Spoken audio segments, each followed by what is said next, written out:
موضوع مهم سر مسلمان بودن یا نبودن من نیست. نه، خداوند کسیه که تصمیم میگیره منو مسلمون کنه. اون کسیه که منو با اسلام مورد رحمت و سعادت قرار میده و الله باید بخواد که من بتونم مسلمون بشم.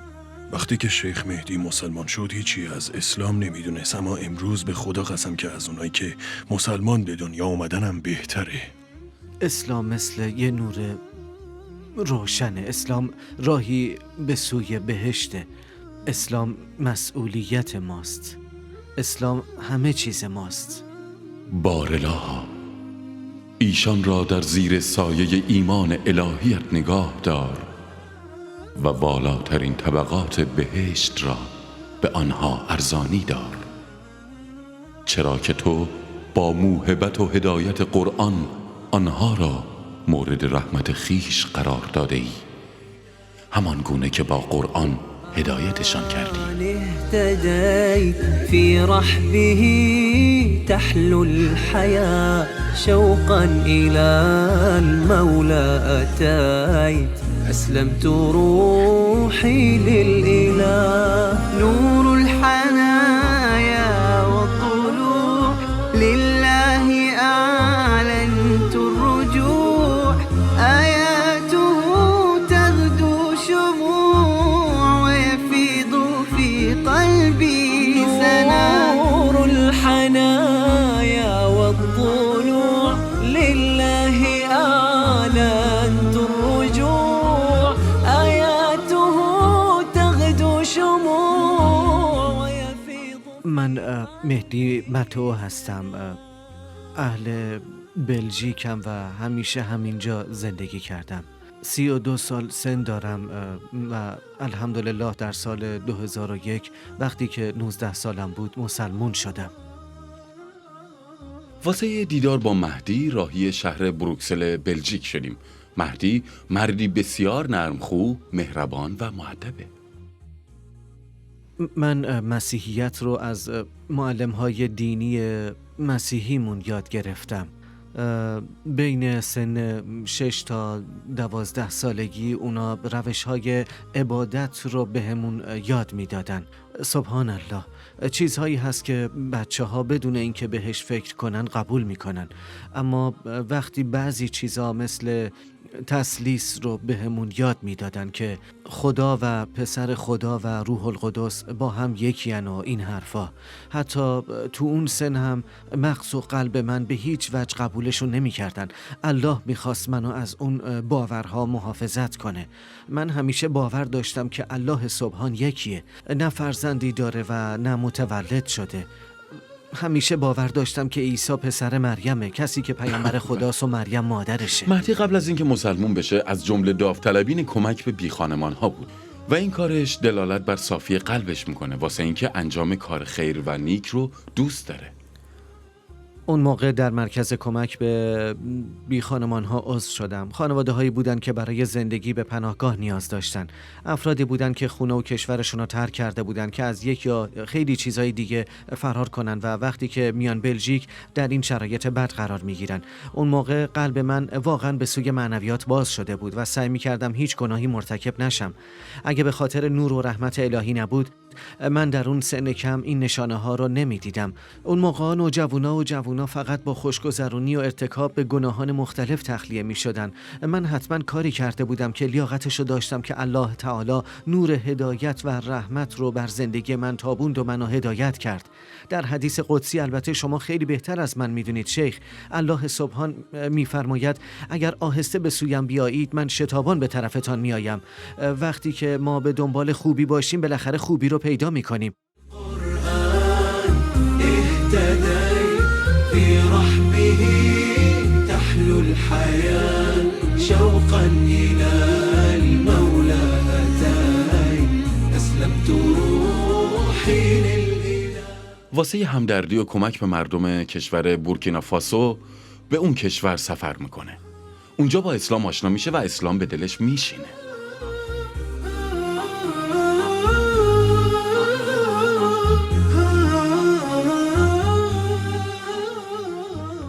من نشانه هایی در این سفر دیدم، نشانه هایی که بعداً معناشون رو متوجه شدم. شاید امتحانی از طرف الله بود تا آمادگی قلب منو بسنجه. وقتی که رسیدم بورکینافاسو فهمیدم که نیمی از جمعیتش مسلمونن. همون جا بود که برای اولین بار صدای اذان رو شنیدم.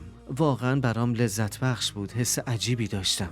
در طول این سفر موقع اذان صبح بیدار می شدم که بتونم به صدای مؤذن گوش کنم. میدونید صدای اذان واقعا بهم آرامش میداد. در طول همون سفر برای اولین بار نماز خوندم در یه مسجد کوچیک و ساده. مثل مساجد دیگه تزئینات و رنگ‌های مختلف و معماری اسلامی درش دیده نمیشد، ولی واقعا زیبا بود.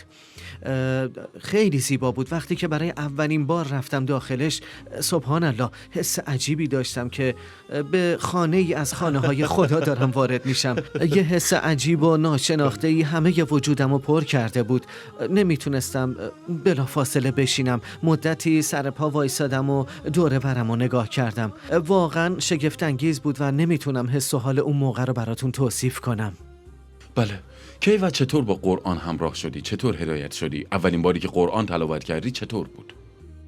بعد از اون سفر و بعد از اینکه الله سبحان با اون نشانه ها امتحانم کرد تا ببینه آیا قلبم آمادگی شنیدن حق و این پیام رو داره یا نه، برادر یکی از دوستام که زیادم نمیشناختمش کتاب قرآن رو بهم هدیه داد. اون لحظه میشه گفت لحظه که خیلی حساسی بود. وقتی که قرآن رو گرفتم صبح روز دوشنبه بود. هنوز یادمه چه حسی داشتم. اون لحظه تأثیر عمیقی روی من داشت. من سعادت اینو داشتم تا همچین کتابی رو بین دستام داشته باشم. واقعا منو منقلب کرده بود. میدونید قرآن یک کتاب معمولی نیست. من واقعا احساس خوشبختی میکردم و الان هم احترام خاصی نسبت به قرآن دارم، چون قرآن کاملتر و جامعتر از همه کتاب هایی است که من تا به حال خوندم. كلام ربي يا فؤادي أشرقت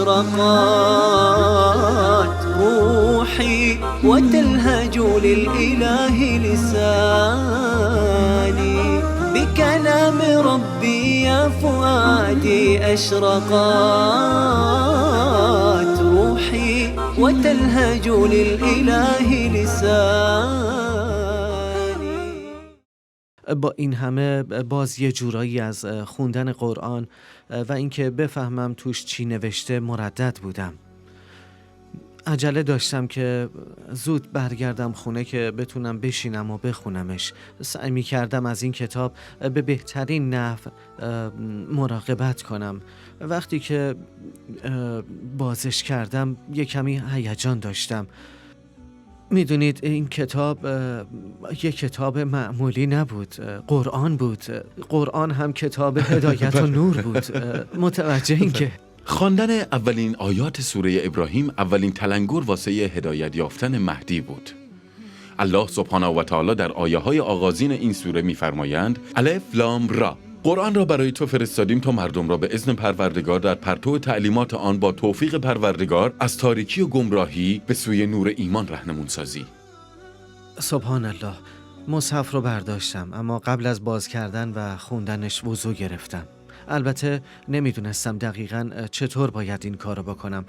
برای همین فقط دست و صورتم رو شستم. بعد بدون اینکه به فهرست نگاه کنم بازش کردم و یه مدتی ورق زدم و به صفحه هاش نگاه کردم. بعدش به سوره مائده و ابراهیم رسیدم. سبحان الله. این سوره ها رو به طور کامل خوندم و در اون تدبر کردم. پیام زیبایی در این سوره نهفته. بعد از مدتی متوجه شدم که چرا دارم این سوره رو میخونم، چون که جواب همه شک‌ها و سوال‌هام رو در این سوره پیدا کردم. تمام سوالاتی که این مدت ذهن منو به خودش مشغول کرده بود. الله میفرمایند وإذ قال الله يا عيسى ابن مريم أأنت قلت للناس اتخذوني وأمي إلهين من دون الله قال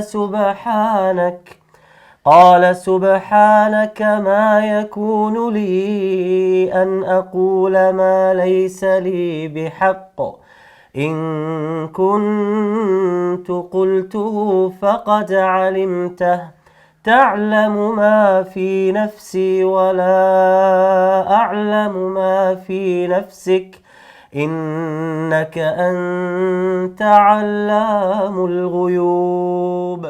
بالقرآن اهتديت في رحبه تحلو الحياة شوقا إلى المولى أتيت أسلمت روحي. رحمان توفیق مسلمون شدن رو به شیخ مهدی میده و به وسیله این قرآن قلبش رو منور میکنه و به اسلام داخل میشه. أعلنت الرجوع آياته تغدو شموع ويفيض في قلبي نور الحنايا والضلوع لله. با برنامه هدایت یافتگان با قرآن همراه ما باشید. برحمه تحلو الحياة شوقا إلى المولى أتاي أسلمت روحي للإله.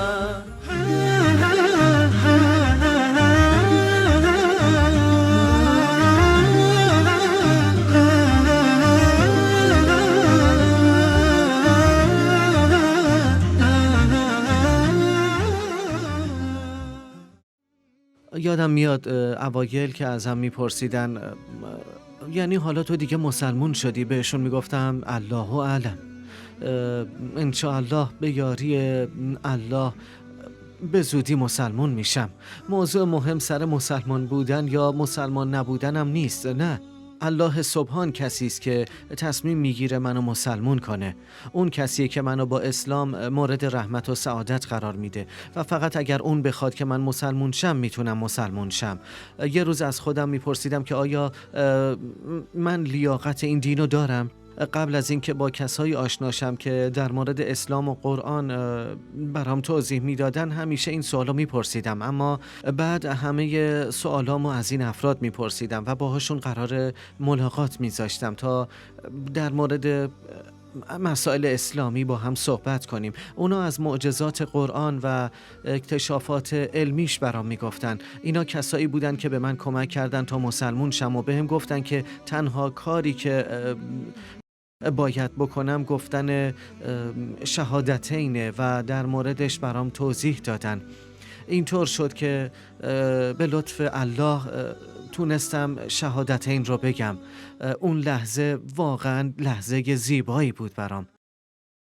هیچ موقع نمیتونم اون لحظه رو فراموش کنم. نمیتونم. سبحان الله.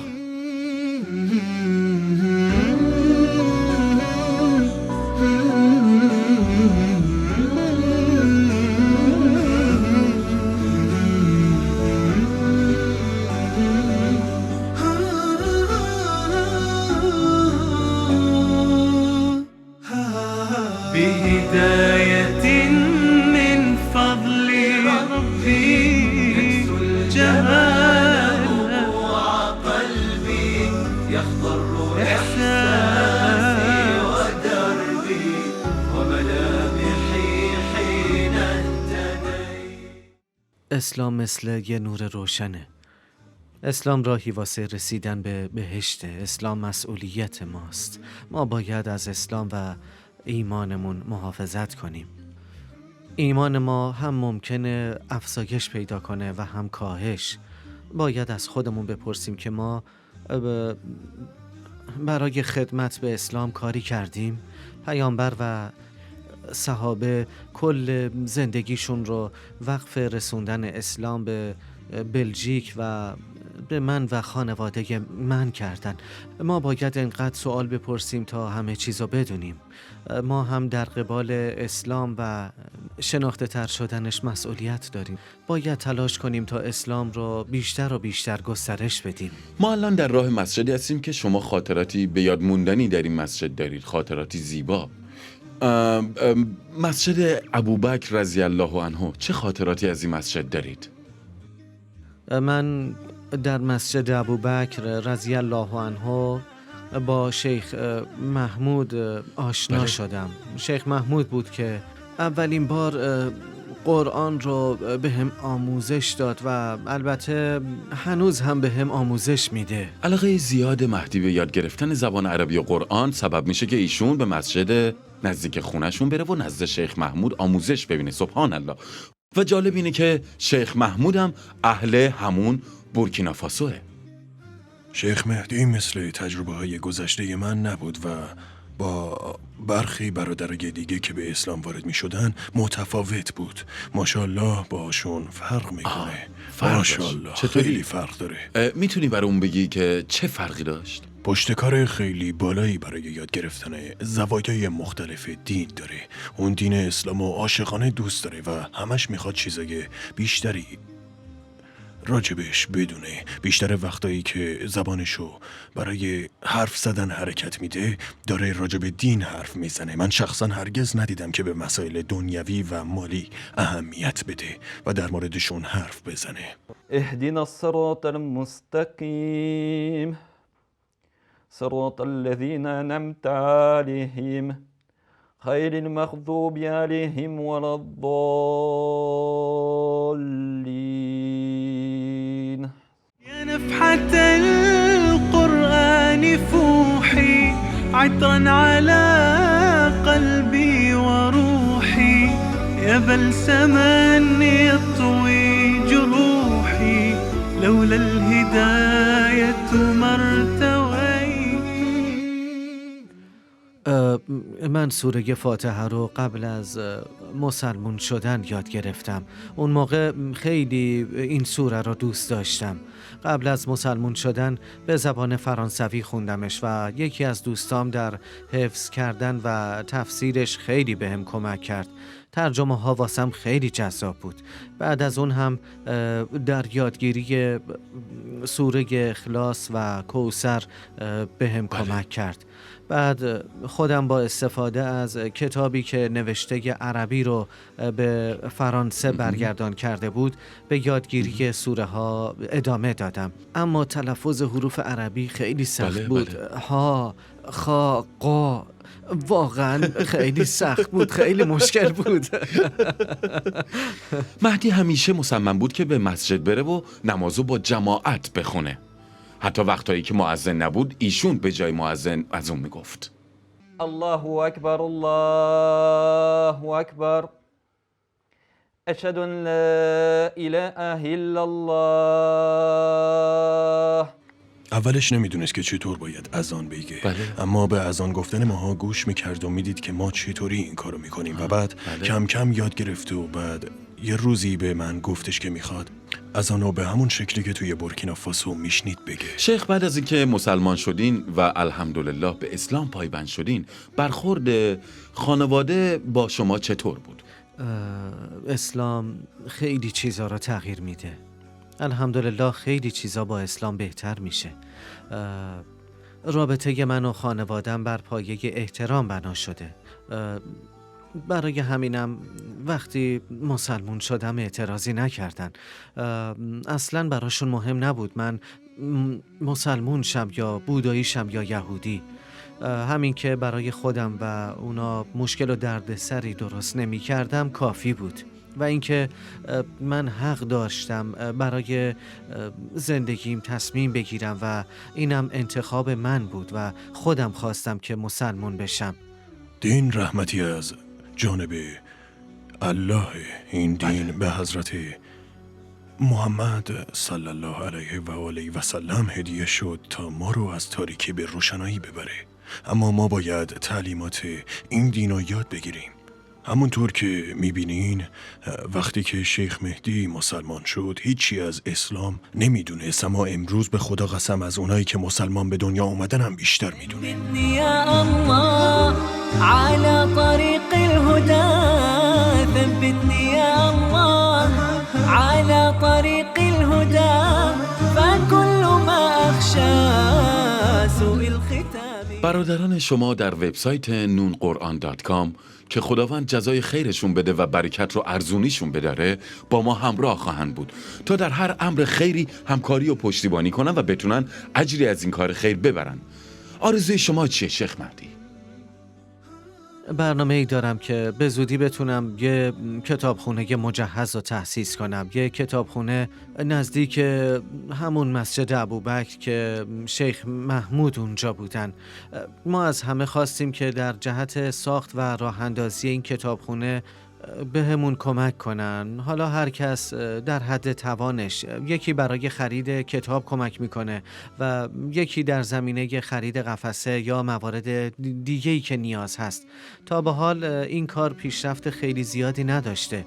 خیلی خوب میشه اگه شما هم بتونین در اجرای این برنامه همکاری داشته باشین و در تهیه کتاب‌های اسلامی و سیدی‌های قرآن و سخنرانی با ما همکاری کنین. اینجوری همه میتونن از کتابخونه استفاده کنن و وقتی مسلمونا برای نماز میان مسجد میتونن بیشتر از اسلام یاد بگیرن انشاءالله. باذن الله عزوجل. من بهتون میگم که با همکاری همکاران ما در وبسایت نون این آرزوی زیبایی شما محقق میشه باذن الله. در پناه الله. ممنونم برادر.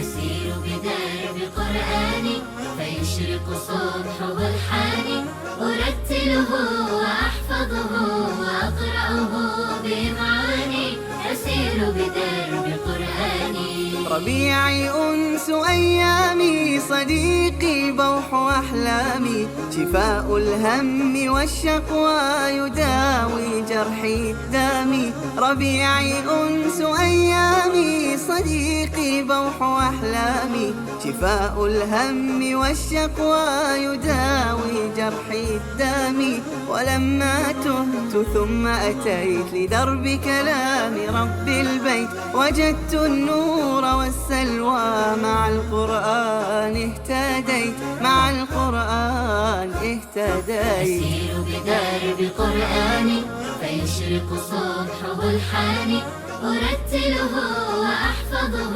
وأقرأه بمعاني أسير بدرب قرآني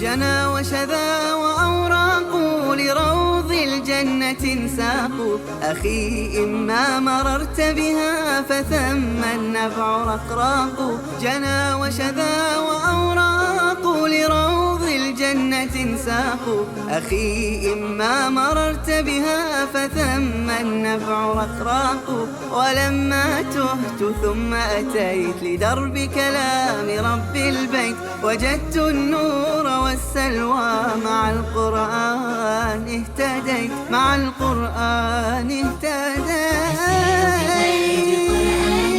فيشرق صبحه الحاني أرتله وأحفظه وأقرأه بمعاني أسير بدرب قرآني